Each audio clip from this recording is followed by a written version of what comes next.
Paul Dini présente Batman tome 2, Le Cœur de Silence, édité par Urban Comics dans la collection DC Signature, est disponible en librairie, comic shop et sur internet depuis le 28 août 2015. Vous pourrez retrouver dans ce hardcover de 296 pages les numéros 841, 843 à 850 et 852 de la série Detective Comics, le numéro 685 de Batman et un extrait du DC Infinite Halloween Special numéro 1, tous scénarisés par Paul Dini et dessinés par Dustin Nguyen.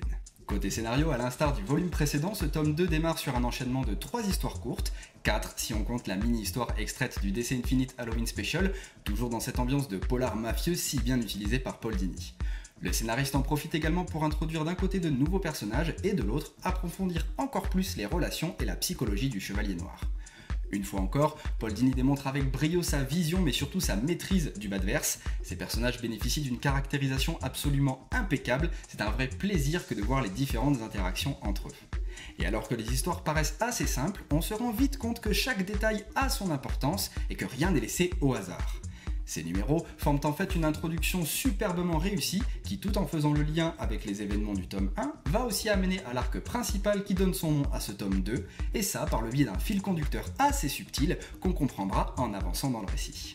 Le Cœur de Silence va alors marquer un changement de rythme puisque l'histoire va s'étaler sur 5 numéros, formant ainsi un véritable arc narratif qui aura même le droit à une conclusion ouverte dans les 2 derniers numéros du tome. Et autant vous le dire tout de suite, ce changement ne va mais alors pas du tout faire baisser la qualité du récit. Bien au contraire, pour moi, Paul Dini arrive à monter la barre d'un cran supplémentaire. Tout est absolument génial. La façon d'utiliser ce vilain devenu emblématique, révélant au passage une partie de son passé jusque-là méconnu, tout en restant fidèle à l'œuvre de Jeff Lubb et Jim Lee, ses objectifs et son plan mis en œuvre pour les atteindre, un Batman sous pression qui voit à nouveau ses nerfs mis à rude épreuve. Et même si j'ai trouvé le dénouement réussi mais un peu trop rapide, le mini-arc qui sert de conclusion à ce tome 2 vient apporter tout ce qu'il manquait avec des conséquences et de nouveaux enjeux. Paul Dini nous prouve qu'il est vraiment un excellent scénariste, apportant des nuances dans ses personnages et développant son histoire dans cette ambiance tellement appréciable de roman policier noir façon Batman. Et puis surtout, il y a cette symbolique du cœur, le titre n'étant absolument pas choisi au hasard. Bien sûr, ce tome reste chronologiquement la suite de Batman Silence, et si les fans inconditionnels du Chevalier Noir auront très certainement lu ce dernier avant de se pencher sur Le Cœur de Silence, ainsi que les 2 premiers tomes du run de Grant Morrison, alors publiés en parallèle de l'histoire écrite par Paul Dini, il est important et intéressant de préciser que ce tome peut être lu et apprécié tout seul. Tout est expliqué au lecteur, lui permettant ainsi d'assembler les différentes pièces du puzzle sans être perdu. Côté dessin, on retrouve Dustin Nguyen avec ses points forts habituels, mais aussi ce qui lui est reproché par ses détracteurs.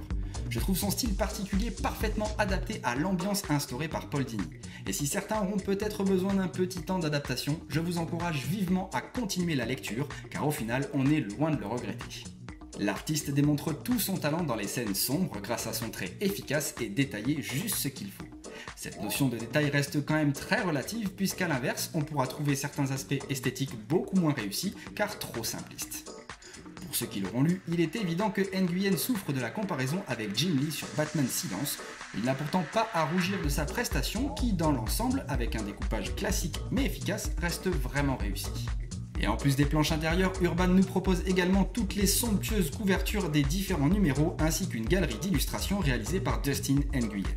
Sauf celle de Batman 685 tout aussi sublime mais qui est signée Alex Ross. Pour conclure, selon moi, Paul Dini présente Batman tome 2, Le Cœur de Silence est un véritable bijou. Le travail de Paul Dini est absolument impeccable, on a droit à une galerie de personnages à la caractérisation maîtrisée quasi parfaite, dans une ambiance noire digne des meilleurs romans policiers, qui bénéficie d'une mise en image tout aussi réussie et intéressante de Dustin Nguyen. Un titre qui se lit et se relit avec toujours autant de plaisir.